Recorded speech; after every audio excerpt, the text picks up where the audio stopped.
Hi friends, ഞാൻ Sreeshma. October മാസത്തിൽ 9 ദിവസം നമ്മൾ നവരാത്രി ആഘോഷിക്കും.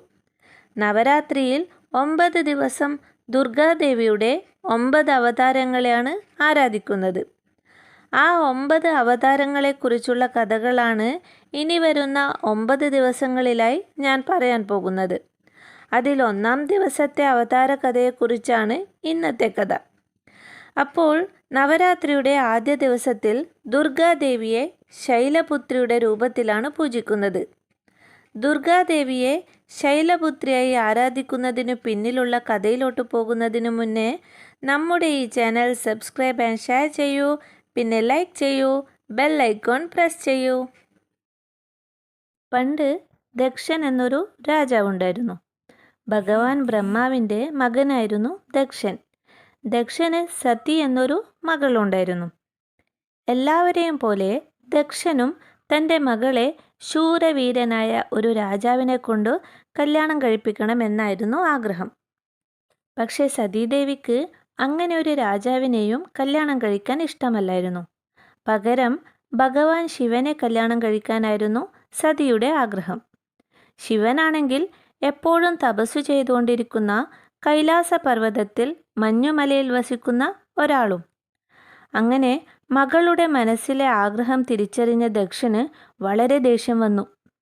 കഴുത്തിൽ പാമ്പിനെയും ചുറ്റിപ്പിടിച്ചിരിക്കുന്ന എപ്പോഴും തപസ്സിലിരിക്കുന്ന ശിവനെ കൊണ്ട് മകളെ കല്യാണം കഴിപ്പിക്കുന്നതിൽ ദക്ഷന് തീരെ സമ്മതമായിരുന്നില്ല. സതീദേവി പിതാവിനോട് കുറേ അപേക്ഷിച്ചു. എന്നിട്ടും ദക്ഷൻ അതൊന്നും കേൾക്കാൻ കൂട്ടാക്കിയില്ല. അങ്ങനെ സതീദേവി മാതാവിനെയും പിതാവിനെയും ഒക്കെ ഉപേക്ഷിച്ചിട്ട് ഭഗവാൻ ശിവനെ കല്യാണം കഴിക്കും. ദക്ഷന് വളരെ ദുഃഖവും ദേഷ്യവും വന്നു. ആ ദേഷ്യവും ദുഃഖവും കുറേ വർഷങ്ങൾ അങ്ങനെ നീണ്ടു നിന്നു. കുറച്ച് വർഷങ്ങൾക്ക് ശേഷം ദക്ഷൻ തൻ്റെ കൊട്ടാരത്തിൽ ഒരു വലിയ യാഗം നടത്താൻ തീരുമാനിച്ചു. ആ യാഗത്തിൽ എല്ലാ ദേവന്മാരെയും ക്ഷണിച്ചു. എന്നാൽ സതീദേവിയെയും ശിവനെയും മാത്രം ക്ഷണിച്ചില്ല.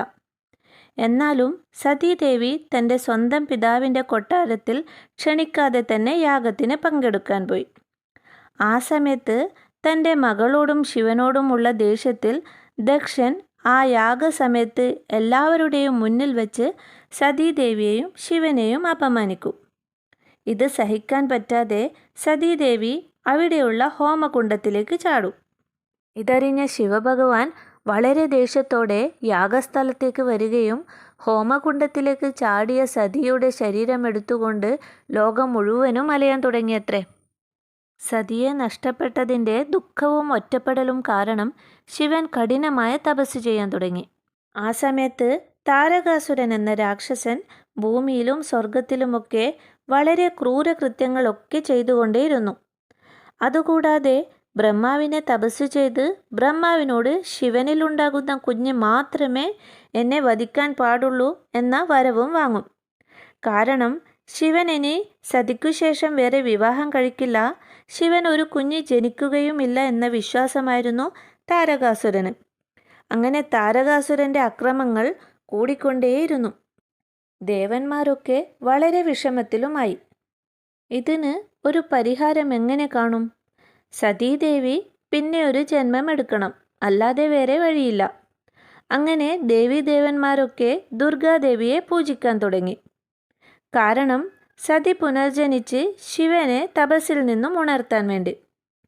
അതേ സമയത്തായിരുന്നു പർവ്വതങ്ങളുടെ രാജാവായ ഹിമവാനും ഒരു കുഞ്ഞിനു വേണ്ടി പൂജയും ഹോമവും ഒക്കെ ചെയ്തുകൊണ്ടിരുന്നത്.